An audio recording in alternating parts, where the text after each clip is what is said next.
Tantal, Coltan na Quads.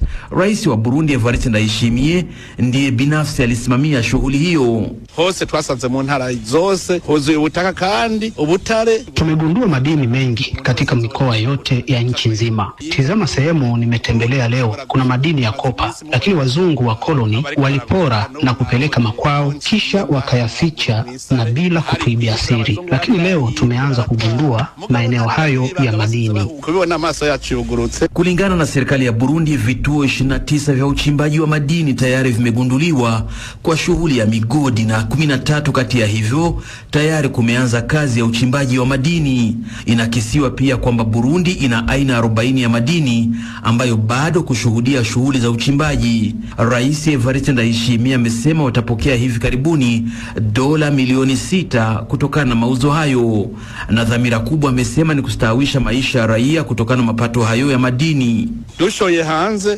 Mauzo yake yatatusaidia kupata fedha za kigeni ili tuweze kununua vitu tunavyohitaji nje ya nchi. Madini tunayauza ili kustawisha maisha ya Warundi. Kwa sasa tunafanya uchimbaji kwa nyenzo za kizamani na kutumia mikono, na bei ya mauzo iko chini, lakini baadaye tutanunua mashine za kuchakachua madini hayo ili tuuze mali safi.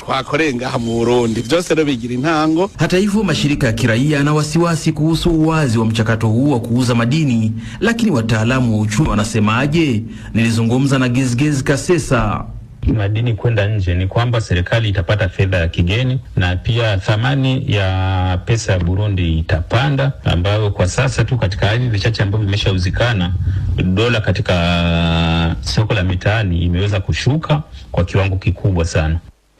Ni Gizgezi Kasesa, mtaalamu wa uchumi, akihitimisha ripoti yake. Ramadhan Kibuga kutoka Bujumbura.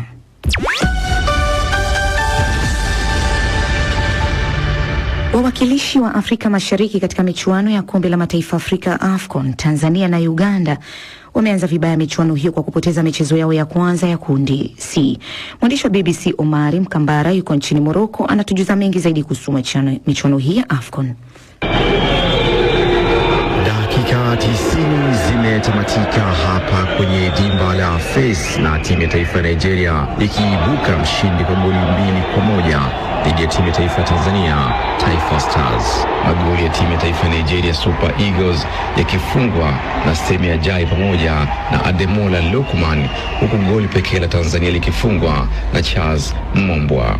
Kiungo wa timu ya taifa ya Tanzania Novatus Dismas Miroshi ameeleza sababu za wao kuweza kupoteza mchezo dhidi ya Nigeria. Cha kwanza tulishindwa kujiamini na tulikuwa chini sana, na tulikuwa tunahofia labda kutokana na kufungwa au kutokufanya vizuri zaidi, kuwa na confidence ya kupush zaidi, ndio maana tumeshindwa kufanya vizuri katika kipindi cha kwanza. Lakini kipindi cha pili tumerudi na maelekezo mengine ya kupress high na tumeweza kupata goli moja ya tumsikia. Nao nyota wengine wa Tanzania Simon Msuva na Mohamed Hussein wanaelezea matarajio yao kuelekea michezo inayofuata. Mimi na imani mechi inayokuja tutafanya vizuri, kwa sababu tuna mechi nyingine na Uganda, na mechi nyingine, kwa sababu tunachohitaji sisi kuingia kwenye hatua nyingine. Kwa hiyo tutaenda kufanya maandalizi mazuri kisha kama mchezo tutapata alama. Nafikiri kuna nafasi ya Tanzania Taifa Stars kuweza kusonga mbele. Ya nafasi bado ipo, kwa sababu tuna mechi mbili mkononi. Kwa hiyo kufanya vizuri katika mechi hizo kama tutafuzu katika hatua inayofuata. Licha ya Stars kupoteza mchezo wake wa kwanza, mashabiki wa Tanzania bado wana imani na timu yao kuweza kufanya vizuri. Kwa kweli nyuma kidogo, lakini bado na matumaini. Tumejitahidi sana, tumeweza pia kufunga goli 2-1, na hiyo napongeza sana vijana wetu, timu yetu ya taifa. Naamini kama michezo na nafasi zaidi ya Uganda na Tunisia, timu yetu ni imara na tunaweza kuepuka ushindi. Mchezo ni matokeo, kulikuwa ushindani, lakini sio bahati yetu. Bado tuna nafasi ijayo, mchezo unafuata.